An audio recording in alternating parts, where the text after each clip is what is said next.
Welcome to the Pretty Powerful Podcast, where powerful women are interviewed every week to share real inspiring stories and incredible insight to help women or anyone break the barriers, be a part of innovation, shatter the glass ceiling, and dominate to the top of their sport, industry, or life's mission. Join us as we celebrate exceptional women and step into our power. And now, here's your host, Angela Gennari. Hello, and welcome to the Pretty Powerful Podcast. My name is Angela Gennari, and today I am sitting here with Cara Kamenev. How are you, Cara? Good, Angela. Thanks. How are you? I'm doing wonderful. Thank you so much for asking. So I want to introduce Cara to you because I think you guys are going to really love her story. So an engaged and dynamic leader, Cara Kamenev is CEO of the young and wildly dignified Thomas Ashbourne, a premium craft cocktail company that launched in the spring of 2022. Recognized as a collaborative and inclusive partner, Kamenev built a first-rate team of celebrity partners. Founding partners include Sarah Jessica Parker, Vanessa Hudgens, Rosario Dawson, Ashley Benson, and Playboy Cardi, and beverage industry professionals that successfully helped Thomas Ashbourne stand out apart from others in the ready-to-sip category. As a first-time CEO, Kamenev is proud to count herself among the 4% of women who make up C-suite positions in the beverage industry and is dedicated to help grow that number. Yes, I can relate to you. So, a proven brand builder, Kamenev has more than 15 years of experience running marketing, business development, and investor relations at Fortune 10 companies in the beauty and CPG industries. Formerly the vice president of brand engagement for L'Oréal Paris, Kamenev guided marketing for the brand in the U.S., focusing on brand equity marketing, social media, paid media, digital and philanthropy, specifically the growth and expansion of the Women of Worth program. She managed celebrity and brand ambassadors for L'Oréal Paris's domestic and global initiatives and was responsible for the strategic development of global platforms, including Cannes and Paris Fashion Week. Kamenev has also served as the AVP of Communications and Content in the L'Oréal Paris Corporate Communications team. So, wow, so impressive. Also want to mention that you hold a degree in business from Emory University, which is right here in my backyard in Atlanta, and recognized as 2021's Emerging Talent and Leadership honoree by the Beauty Trade Authority Cosmetic Executive Women. So thank you again, Cara, for joining us. This is very exciting, and you have such an impressive resume. So I can't wait to dive into this with you. Thanks, Angela. Yeah, it's fun to hear it read back to you. You're like, wow, I did some of those things. Yeah. But, time flies when you're having fun. Absolutely. And I apologize. I was stumbling through because I'm not wearing my glasses and I've been wearing it all day. And so, yeah, my eyes are still adjusting to reading again. So tell me, what got you started in the cosmetics industry? Let's kind of start there because you spent a lot of time with L'Oreal. So what drew you into that? Yeah, it's funny. I always knew I wanted to be in beauty. I actually didn't know I always wanted to be in alcohol, but here we are. Yeah. I'm happy to talk about that. Mm-hmm. But I went to Emory and went to business school there. And I actually applied for an internship at L'Oreal and I didn't get it. And I was completely undeterred, as usual. And I ended up starting my career in finance. I was at Bloomberg for several years, I think almost 5 years. And I became a credit specialist there and loved the basis that finance gave me, but knew that I ultimately wanted to end up working something more consumer facing, and specifically, beauty. So I made a quick stop in fashion at PVH, and I did business development and investor relations there. And then I wiggled my way into L'Oreal and ended up staying there 10 years, which is where I spent the majority of my career before founding and running the brand Thomas Ashbourne that I run now. So the 10 years flew by. The 2 years on this business have flown by. And I think, you never know where you'll end up, but it helps if you kind of know what you love doing and the things that don't let you get bored. Yeah, absolutely. So, I mean, you've taken some pretty sharp pivots, finance to beauty and now to alcohol. So, where was you've already kind of explained you wanted to go into beauty initially, you pivoted into finance, and then you came back. So where did the pivot into alcohol and spirits come from? Yeah. So again, I spent the majority of my career in beauty, and Yeah. 10 years, I call L'Oreal like I say it with like the most, like almost like affection for an old friend or family. I loved it so much. And I really believe it was a school of marketing. You know, the Yeah. privilege to work on the world's largest brand. L'Oreal Paris is the Mhm. largest brand in the world. It's $2 billion globally. Sorry, $2 Wow. billion in the US alone. So it was an incredible experience. And I believe in particular what beauty does really well is consumer connection. I Yeah. think because it's such an intimate industry, it's truly like what you're putting on your face, it's how you present yourself to the world. It's a very intimate experience. And I think because of that, and because of the power of that brand, I saw firsthand how the consumer could fall in love with a brand. So it's not just about a brand that somebody uses. That's one thing. But to love and trust a brand is something very different. And Hmm. that's what I spent 10 years just obsessing over, how to Yeah. create that kind of brand love. So on one hand, I saw that and I know how to do that. I can do it in my sleep in a way because it's something I just trained myself in for so long and the organization trains you on. But then in addition, I think what beauty, a lot of advocacy, so like celebrity and influencer was born in beauty, like the how to, the YouTube, a Mm. lot of these things started in the beauty industry and have then trickled into other industries. So, and we can talk about this later, but I came to a bit of a crossroads in my life for a number of reasons, personal and professional. And I think as you get older, you realize a lot of your professional life is impacted by your personal life. It's Oh, natural. absolutely. And I saw that as I looked like, okay, what else can I do to accommodate some of my personal challenges right now? I looked at other industries and I thought that nobody was doing as well as beauty. Nobody was connecting with the consumer the same way in other industries. And I did Mm. not think that particularly in Albev, any brand had mastered the ability to harness celebrity and build a brand. So there's no shortage of celebrities in alcohol. But what I didn't Right. see was somebody both building a brand that consumers could love and trust Hmm. and at the same time harnessing celebrity to do so. And I think it's that those two unique things that I'm personally so good at that kind of inspired me to make the change and the shift. And look, alcbev is a complex industry. It's highly regulated. It's very different than beauty, but it's been an incredible journey. I've met incredible people. I've surrounded myself with subject matter experts. I've learned a lot in 2 years. Like I can talk the talk now. Doesn't mean Yeah. that I don't ask questions when I need to, um, but it's actually been an industry that I think welcomed me with open arms. I was a bit Good. surprised because the stats on women in leadership in this industry are tough. It's certainly different than beauty in that respect, but Right. I'm really glad that I'm here. I'm extremely proud of the brand that we're building, and I take what I learned from other industries, bring them into this one, and I think why not? That's how we innovate, right?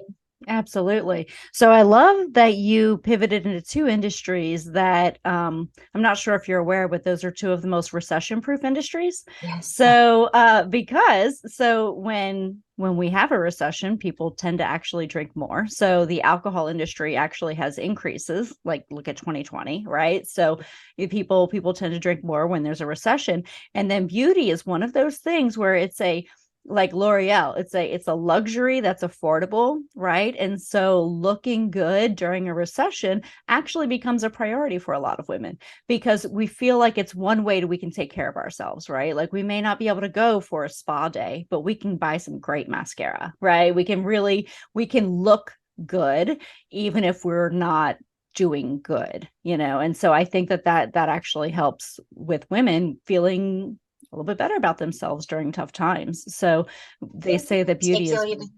Oh, Sorry, no, good. I'm like chomping at the bit because you articulated that so perfectly.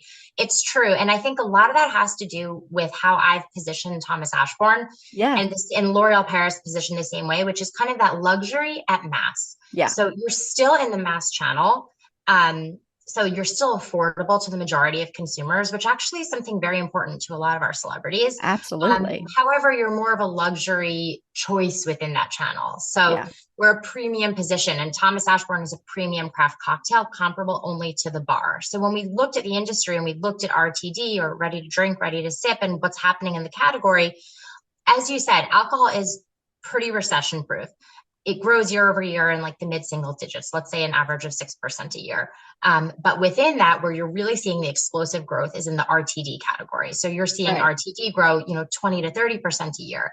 And I think some of that, as you said, was accelerated by COVID and the shift in consumer behavior. And some of that is because this is just a really dynamic emerging category that the consumer really has a strong demand for and which is here to stay. And it's true that, you may not be able to go out to dinner quite as many times that night, but it doesn't mean you shouldn't have the best and bar quality cocktails at home. Right.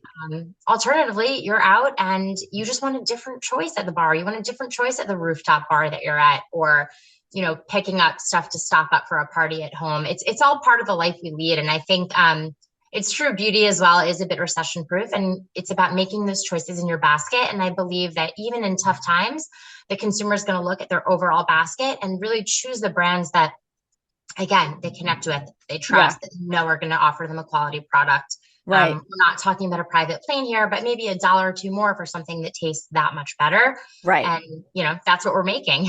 Well, and when you look at, I could be spending $20 to go out and get a really nice cocktail at a bar, or I can stay home and pay a fraction of that and still have that high quality.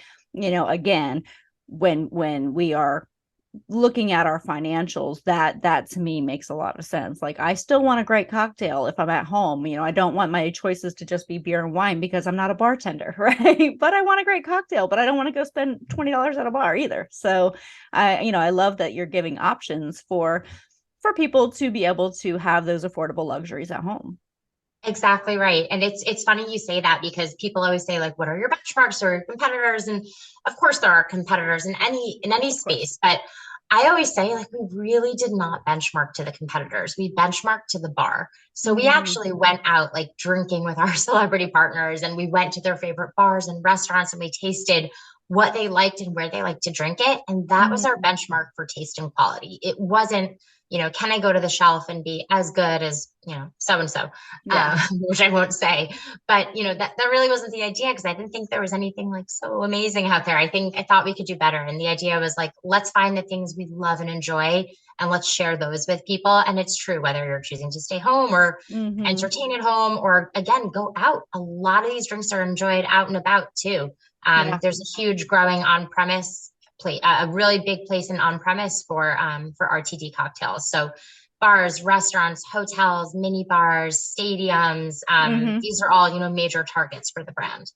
Fantastic. So tell me a little bit about how the brand launched, because I imagine with all the celebrity partners, like, how did you become involved? How did they become involved?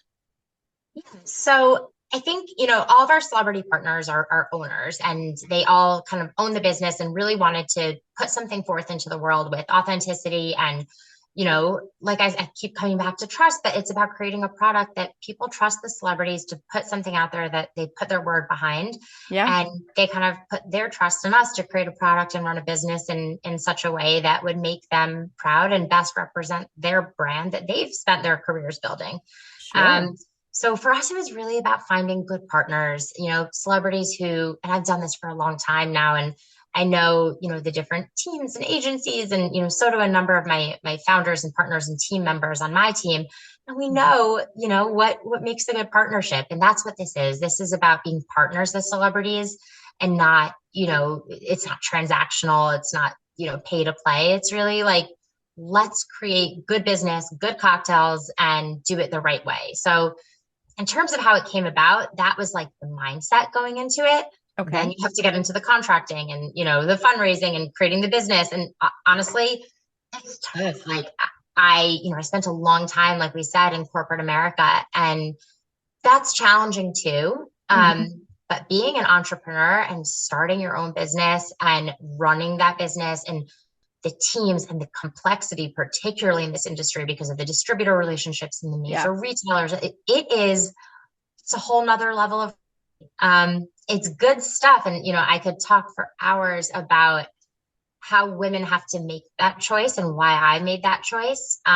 They're two, like I said, two totally different levels of intensity, but both quite intense. Yeah. Oh, for sure. For sure. Well, and it's interesting because your industry is very similar to my industry. And I know a bit about your industry because I spent some time prior to starting my company in my earlier 20s.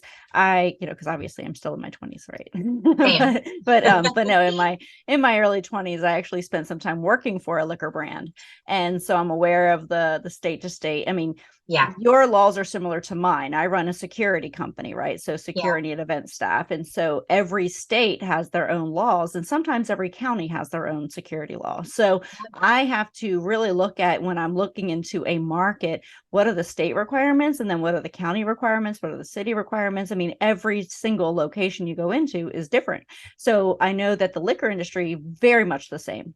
So I grew up in Pennsylvania, where beer is sold in package stores. Right. And and then you have to go to the state store for liquor. Yeah. And so I mean, it's very different. And then but yeah, in South Carolina, it's different. Georgia, you can pretty much go anywhere. You can, from your neighbor's house to the grocery store, you can find liquor and beer and wine and anywhere you go. I don't know what that says about my state, but living in Georgia was the first time I ever heard the word package store. I remember someone saying it to me, and I was like, "So you're sending a package?" Like I had no idea what they meant. We don't use that word in the Northeast, but I know it now. But yeah. So I mean, I just Georgia, we can pretty much buy it anywhere, but in Pennsylvania that was not the case. And so tell me what that has been like in expanding your brand and trying to figure out all the nuances of moving around. Yeah. So, we launched the brand in a pretty massive way. In our first 6 months of operations, I won't share, but we definitely surpassed some pretty massive revenue figures. Not massive. I mean, look, we're still a startup and we're growing, but we definitely achieved a lot in a short period of time. So we set up national distribution. We're distributed, within the first 6 months, we were in over 15 states. By the end of this year, we'll be in over 35. Wow, that's awesome. We're nationally partnered with R&DC, and then we filled out our distributor map in the states where they don't operate. So we have some really great partners. So setting up the celebrities, the contracts, the product development, the TTV and the cult, like all of the government regulation stuff that you have to do in OpEv, the supply chain, managing through the most wild times of supply chain complexity that I think a lot of the world has seen in recent history. Getting the product into market, solidifying retail relationships, building a team. We were lucky that we got some pretty broad distribution early on in terms of retail partners. So we are in Albertsons, Vons, Safeway, Pavilions. We're in Total Wine nationally. Wow, that's great. We're launching in Kroger right now in over 15 states and close to 800 doors. So we have a pretty big placement at Kroger. We're at the MGM, Bellagio, Aria, in room. We're at Madison Square Garden in New York City. So we have this beautiful mix of, major national grocery and retail chains that have given us big, big reach. Plus, we're building that on-premise channel that, hotels and restaurants and golf courses, we're building that slowly too. So it's really, it's been a wild ride. Like I keep saying that, but I can't say it enough. I think it's surprised us. And I think what we see is that, the celebrities, they definitely help open doors because they're amazing. And they're these, Sarah Jessica Parker, Vanessa Hudgens, Ashley Benson, Rosario, like they are just these powerhouses in their industry. But celebrities are not enough. They're just a very important part of the equation. You have to have good juice. You have to have good product. You have to be able to execute on your business. So it's not just opening the door, it's staying there. It's, executing with your retail partner, building programs and displays. Like there's just, to your point, it's complex. It's been a heavy lift, but, we'll be in business a year this summer. I think we're starting to learn the seasonality. We're starting to see where we can go from here. And, I think, gosh, the number one thing I've learned is just to surround myself with smart, good people who like to work as hard as I do. Yeah, that's really tough to find too, isn't it? It's because nobody loves your business the way you love your business, right? It becomes, it's a passion. And so, but yeah, that's amazing that you found great partners. So how did you in such a short time get into these big, massive retailers with no, because a lot of times they look at, who else are you doing business with? How long have you been in business? There's a barrier to entry in some of these retail establishments. Yeah. look, I think we're all hustlers. Mm-hmm. Even Yeah. the celebrities who you think are, these massive stars, and they're hustlers too. And that's part of the Mm-hmm. spirit of entrepreneurship that we look for when we look at our partners. We will do everything from, the celebrities that are part of everything, like I said, from product development to like getting on the phone with the retailers to coming to the meetings. And I think that really helps to see the commitment, not just of, myself and my leadership team, but of our celebrity partners. And then Sure. the other thing, like I said earlier, is just, you got to put your money where your mouth is. Your product has to be good. Yeah. You can have the biggest celebrity in the world, but if you send a spirits buyer who's been tasting spirits for 30 years in his career a cocktail, the cocktail better be good, or he's Yeah. not going to buy it, no matter who's selling it to him, Yeah. This is true. or her. So I think it's really that combination of the good team, good partners, and good product. Awesome. Very cool. So tell me about some of the obstacles and challenges you've had when you were starting your business. Me as a person, me as a business, there's so Yeah. many. I mean, starting, let's see, we launched in 22. We were doing a lot of our like startup work throughout the course of 2021. I would say that's when the supply chain was the most challenging. We've seen some of the supply chain headwinds slow down a little bit in our business. But at that time, it was really tough, Yeah. particularly shipping timelines. We source our glass overseas, and that was tough. We've had, bottle delays where we've had to pivot, and you never want to not have a product for a customer that's ordered it. So Yeah. I've had to, expedite shipping on things and pay crazy. I mean, those have been some of the scariest times where you're like, are we going to make it? And then you pull a cat out of your hat and like you kind of make it, and you go to bed at your night and you're like, how did I just do that? And then you do it again the next day over and over. I think I've had more fire drills in the past 12 months than I've ever had in my life. And I've come to realize it's just, this is it. Like this, it's a constant state of emergency when you're running a business, but you have to be like that duck. What's the expression? You're like the duck paddling below water. Oh, right.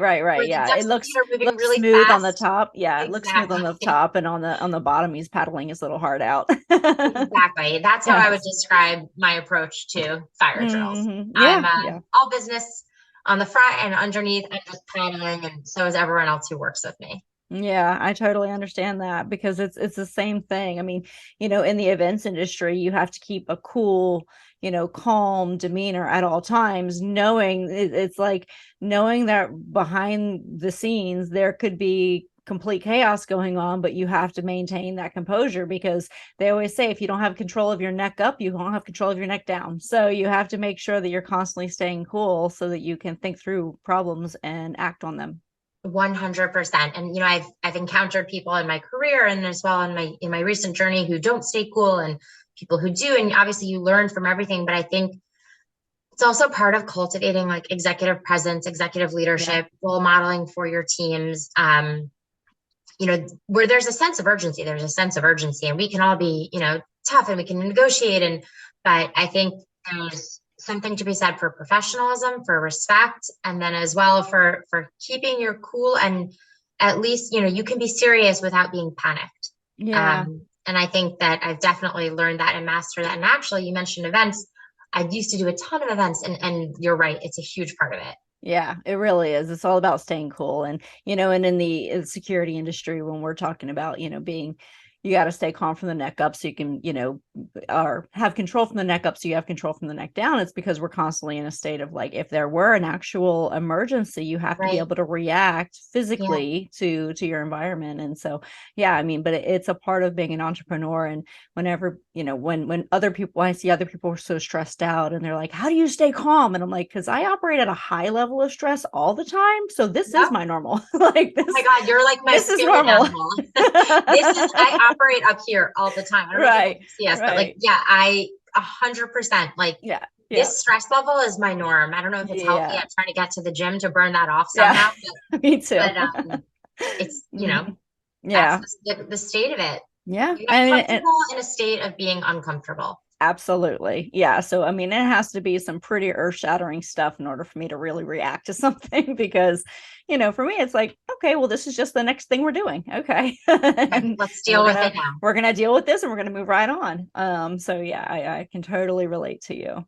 So tell me about some other, so how do you find your mixes? How do you find your concoctions? Like, where does this all come from? Is this do you have a team of people who are putting this together? I mean, tell me how the operations work in this.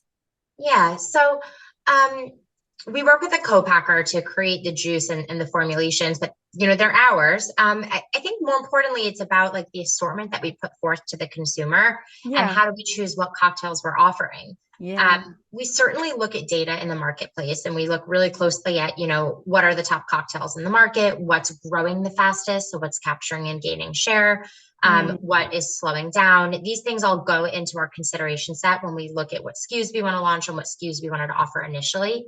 The other thing I looked at is, I'm really looking at building a brand equity around craft, quality, and taste, and being a true like bar quality cocktail brand. So there's a reason, for instance, that we started with a classic margarita as opposed to one of the many cool flavors. And, hint, some more things may be in the pipeline. Yeah. But we really wanted to start as a purist, right? Like this is Yeah. about bar quality, bar cocktails. So we have a margarita, a Cosmo, an old fashioned. Like these are the things that are truly like the cornerstones of the bar. And more innovation will follow. And obviously, as I said, we're thoughtful about what drinks and when and in which markets. There's, a lot that goes into that, and who you're serving and who you're serving them with. So, some of the celebrities, the drink choice was incredibly natural. Like Sarah Jessica Parker presenting a Cosmopolitan. I don't think there's Yes. anything more perfect. Right. It's literally called the Absolutely. Perfect Cosmo by SJP for a reason. It's like, I don't have to explain that one. No, perfect. Yeah. But even, the margarita with Vanessa, Ashley, and Rosario, the three of them literally love margaritas. And they're also really good friends in real life. And they get Oh, together that's and they awesome. drink margs. And, the margarita, it's a very social drink. And for us, there's, I think, a bit of that like girlfriend, girl power vibe, like people getting together, and look, men drink margs too. And, we're certainly targeting them as well. But there was something, again, really natural and obvious about it. And I think that's an important part of the celebrity choosing the cocktail. Yes, we're going to show them, here's what's working and here's what's growing, but they also have to love it, Yeah. because it has to be real. And that's been our experience so far. Wow, that's so fantastic. So tell me a little bit more about when you're making that pivot from L'Oreal to craft cocktails. What fears did you have going into this? Did you have anything that you were like, is this too soon? Or were you pretty confident from your experience in brand building?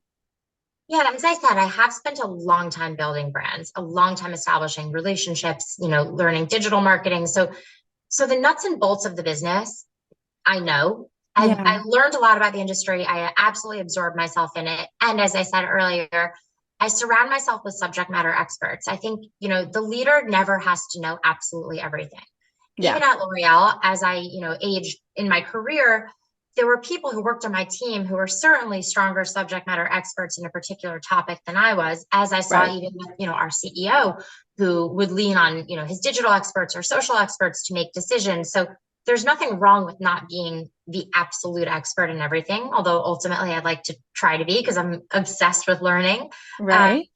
but it's more about having the judgment to make decisions, having a clear vision for your team, letting people shine with what they're good with, and making smart choices about the overall direction you want to go as you learn, what you're doing in the industry. So to answer your question, I think it was like, was I scared or not really? Maybe I just like lack that gene, which maybe I should. Yeah. No, I wasn't scared. I was excited. And I'm still Yeah. excited every day. Yeah, I love that. I love that. I always say I have an unhealthy lack of fear. Me And too. I feel like we're the same person. I know. So that is something our risk tolerance is pretty high for me. Yes, I think Because it has to be for an entrepreneur. yeah. Well, and I also feel like I am like you. I love to learn. And so if I want to figure something out, I'm going to dive in obsessively about it until I feel like I can pretty much speak knowledgeably about the subject. And I feel like that's something that if you're an entrepreneur, that is a huge asset, right? Having that ability to dive in and learn. And I don't need to know in depth everything, but I need to have a pretty basic knowledge of everything so that I know I'm not being taken advantage of. So I can give clear direction on how I want something to go. But yeah, I think that's a huge advantage. So good for you. Good for Yeah, you. thanks. So Healthy risk appetite. yeah, and it is so important. I mean, I tell you, it's probably one of those things that makes entrepreneurs a little bit different, and a little bit probably crazy. 100%. Insane. Mhm. So tell me, as women, I mean, this is one of the questions that I always ask. As women, we give our power away all the time, whether it's taking criticism or giving somebody else credit or whatever that might be.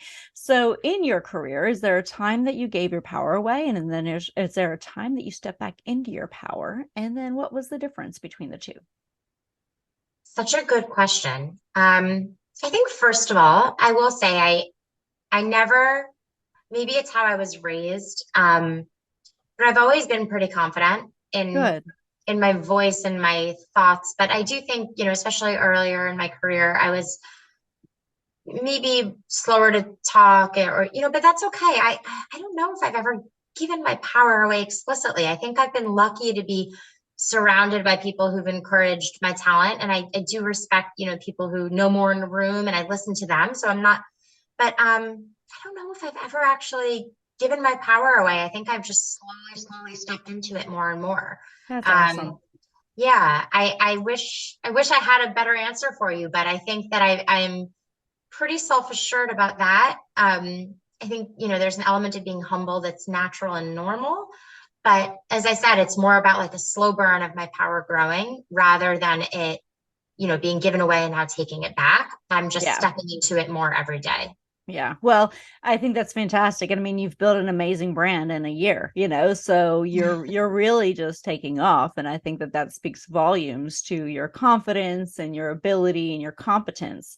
So good for you. I think that's amazing. So what advice would you give to 18-year-old you? Uh, uh, gosh. Well, personal or professional? I know. I think it's don't be afraid. Like, it's all going to work out. Even right now, I don't know that it's going to work out, right? Like, Hmm. every day is touch and go in some respects. But Yeah. I think you'd be surprised where you're going to end up. Hmm. I think it's your relationships, the time that you have invested in them, and Hmm. every single person you have met along your path will come back to serve you. Every Yes. single one. There is not, I really am a relationship person. Like I tend to deeply like and respect almost everyone that I work with because I take the time to get to know them and I enjoy them. And if there's Yeah. someone I don't enjoy, I don't really, we tend not to work Yeah. together.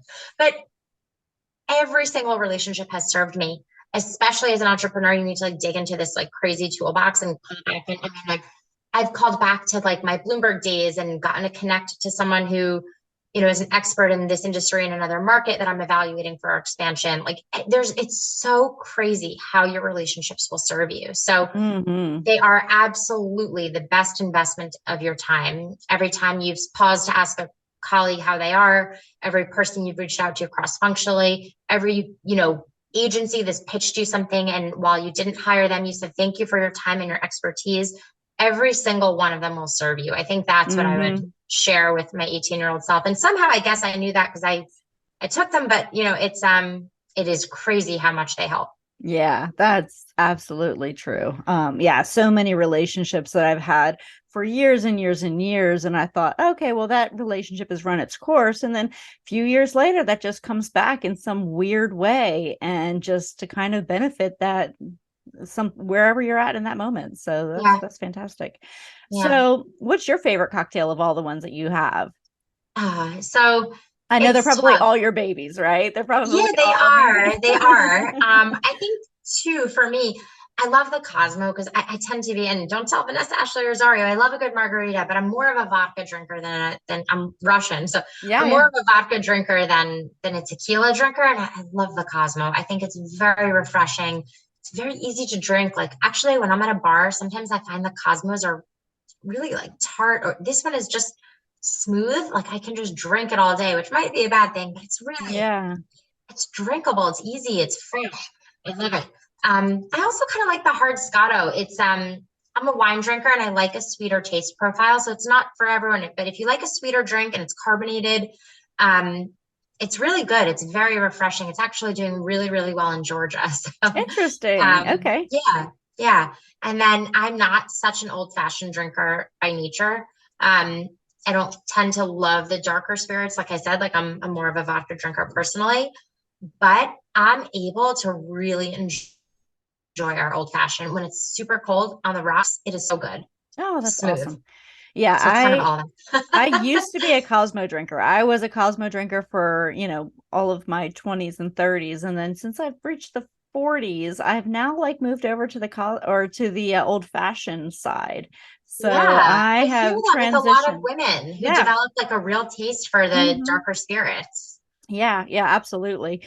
But yes, I've kind of moved over to old fashions now. So I'm going to have to go over. There is a liquor store not far from my house and a Kroger, and I'm going to go check it out and I'm going to go find them and I will I'm send going you to some. have I them. will. I will get it. You get me your address. I'll get you some cocktails over Yeah, to you. so I'm looking forward to trying it because that's the one thing is I don't do bartending at home. If I'm at home, it's a glass of wine, but if I go Don't out, either. I have two yeah, kids. I have an almost 5-year-old and a 3-month-old. Like, I do love entertaining and yeah. having people over, but I'm happy to offer them. Would you like a glass of wine, a cocktail? And then they're all there in the fridge, whatever my guest Yep. wants. That's amazing. And this is going to be my go-to now so that I Yay. don't have to sit there with a whole bunch of things out on my counter trying to figure out how to bartend and looking up things on my phone on how to make it. So Love it. this is going to be my new go-to and I'm Love excited it. about that. So thank you for Yep. making my life a little easier. I Headed your appreciate way. that.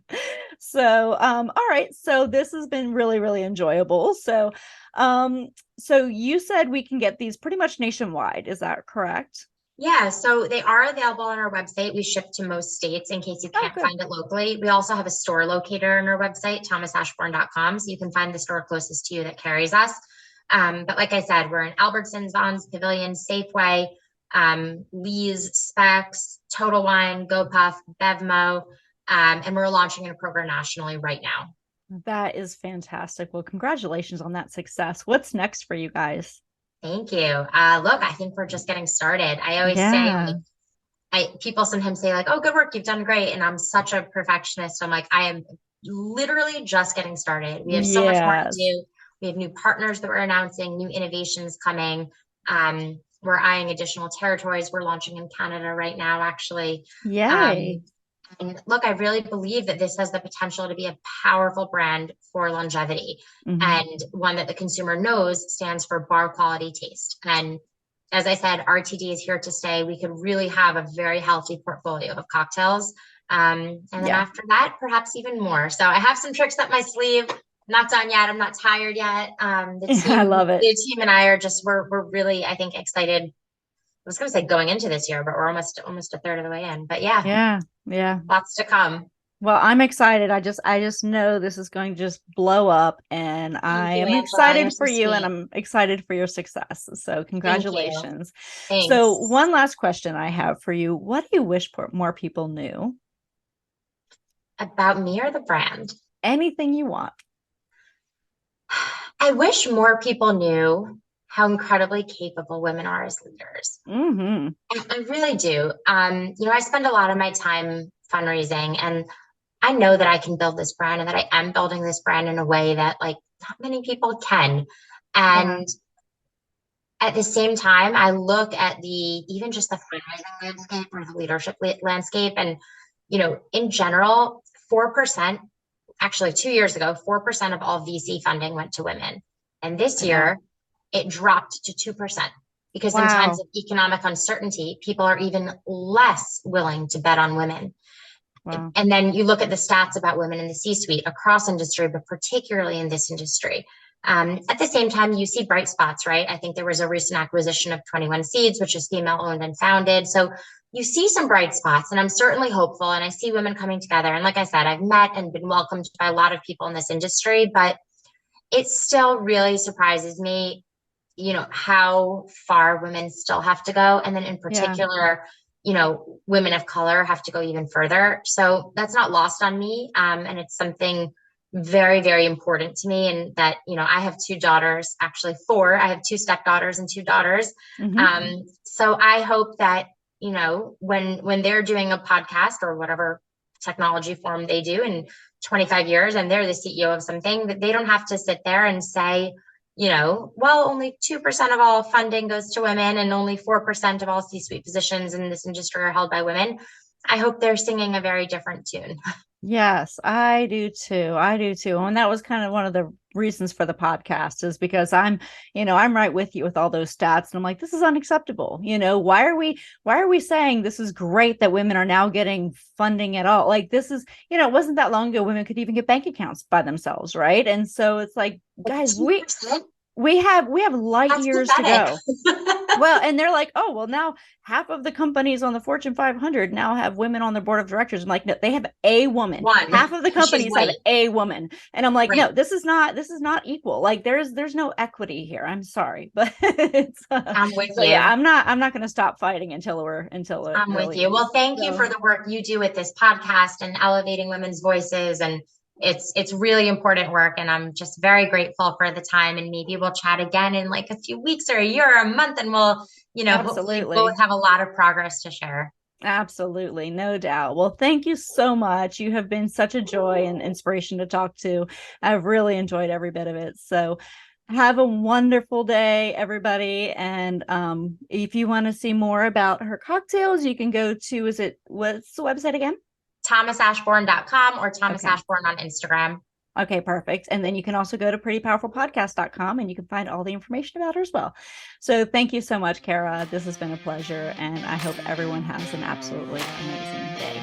Thank you for joining our guests on the Pretty Powerful Podcast. And we hope you've gained new insight and learned from exceptional women.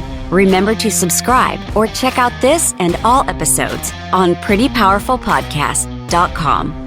Visit us next time, and until then, step into your own power.